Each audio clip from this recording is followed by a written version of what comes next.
हाँ जी, तो दोस्तों क्या आपके जीवन में भी व्यापार, नौकरी और शादी जैसे कार्यों में बाधा आ रही है? क्या आपका कोई महत्वपूर्ण काम काफ़ी लंबे समय से अटका हुआ है और आपके भरपूर मेहनत और प्रयास के बावजूद भी आपको सफलता नहीं मिल रही है?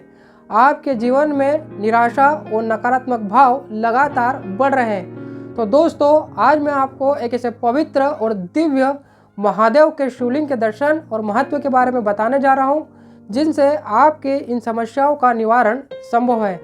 दोस्तों, उज्जैन में हम एक पवित्र 84 महादेव की यात्रा कर रहे हैं। दोस्तों, अभी तक हम इस पवित्र यात्रा में 10 पड़ाव पार कर चुके हैं और अब हम हमारे 11वें पड़ाव श्री सिद्धेश्वर महादेव की ओर आगे बढ़ रहे हैं, जिन्हें की सफलता, पूर्णता और अलौकिक क्षमता प्रदान करने वाला कहा जाता है। जो सिद्धियों के ईश्वर है वही सिद्धेश्वर है।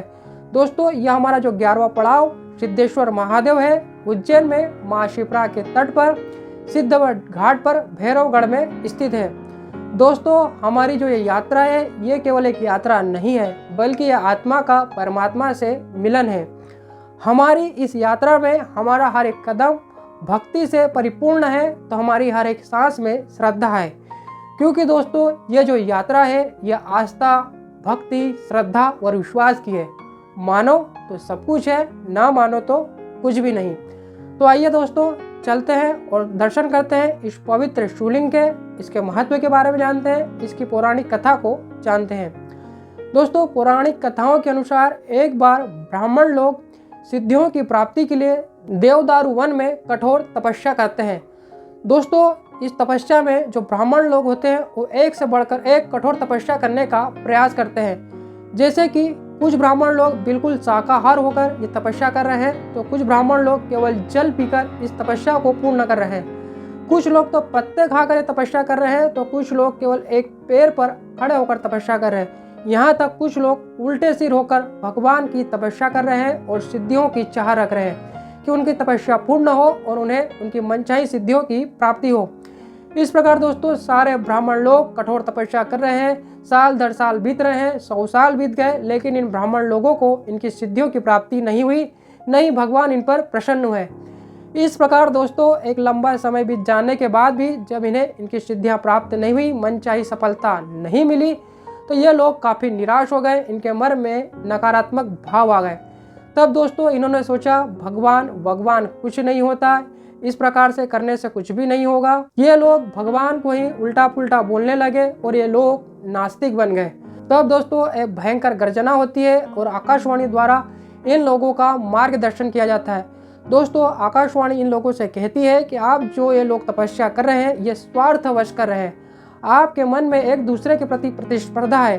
दोस्तों, एक दूसरे को नीचे दिखाकर आप आगे नहीं बढ़ सकते। चाहे जीवन में कोई भी कार्य हो, आपको कंधे से कंधे मिलाकर चलना होता है, आपको किसी से जलना नहीं है। दोस्तों, आकाशवाणी ने इन लोगों से कहा कि आप अहंकार, लोभ, मोह, काम और क्रोध जैसे कारकों से वशीभूत होकर ये जो तप कर रहे हैं, इस कारण से आपको सिद्धियां प्राप्त नहीं हो रही है। ये जो कारक है, ये तप को कम करने वाले हैं। आप निश्चल भाव से, निस्वार्थ मन से तप करिए, आपको बिल्कुल सिद्धियों की प्राप्ति होगी। और सिद्धियों के देवता तो भगवान महादेव है। आप भगवान महादेव की स्तुति करिए, वो बिल्कुल आपको सिद्धियां प्रदान करेंगे। इसके लिए आप महाकाल बन जाइए। वहाँ पर वीरभद्र के पास में एक पवित्र दिव्य शिवलिंग है, वहाँ पर जाकर आप भगवान शिव की स्तुति कीजिए, उनकी आराधना कीजिए और अपनी भक्ति से उन्हें प्रसन्न करिए और अपने मनोरथ जो भी आपके फल है वो आपको प्राप्त हो जाएंगे। इस प्रकार दोस्तों, आकाशवाणी से मार्गदर्शन प्राप्त कर ये जो ब्राह्मण लोग होते हैं, वो महाकाल वन यानी कि आज के उज्जैन में आते हैं और वो बताए गए पते पर जाकर उस पवित्र दिव्य शिवलिंग के विधिवत पूजन अर्चन करते हैं, भगवान शिव की स्तुति और आराधना करते हैं। अपने तप से वो भगवान शिव को काफ़ी कम समय में प्रसन्न कर लेते हैं और भगवान भोले भंडारी प्रसन्न होकर उन सभी ब्राह्मणों को उनके मनचाहे मनोरथ अनुसार फल देते हैं, उनको उनकी मनचाही सिद्धियों को प्रदान करते हैं। इसलिए दोस्तों, ये जो महादेव है, ये सिद्धियों को देने के कारण सिद्धेश्वर महादेव कहलाए। बोले महाकाल महाराज की जय। दोस्तों, इस पवित्र शिवलिंग के दर्शन पूजन करने से न केवल ब्राह्मणों को सिद्धियां प्राप्ति हुई, बल्कि कई राजा जैसे सनकादिक देवता को भी सिद्धि प्राप्त हुई।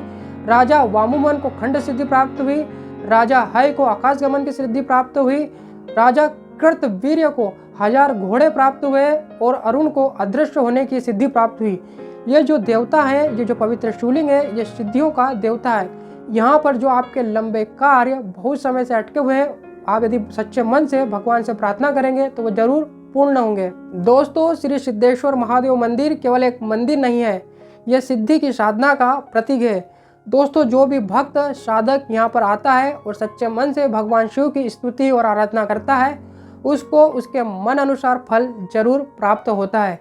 इसीलिए तो दोस्तों ये सिद्धेश्वर महादेव कहलाते हैं। दोस्तों, इस पवित्र 84 महादेव की यात्रा में मैं आपको जिन पवित्र शिवलिंगों के दर्शन करा रहा हूँ, इनके महत्व के, इनके पुण्य लाभ की जानकारी कम लोगों को है, इसलिए इनके पास कम भीड़ होती है। जैसे जैसे इनके महत्व की जानकारी बढ़ते जाएगी, इनके पास भीड़ भी बढ़ते जाएगी।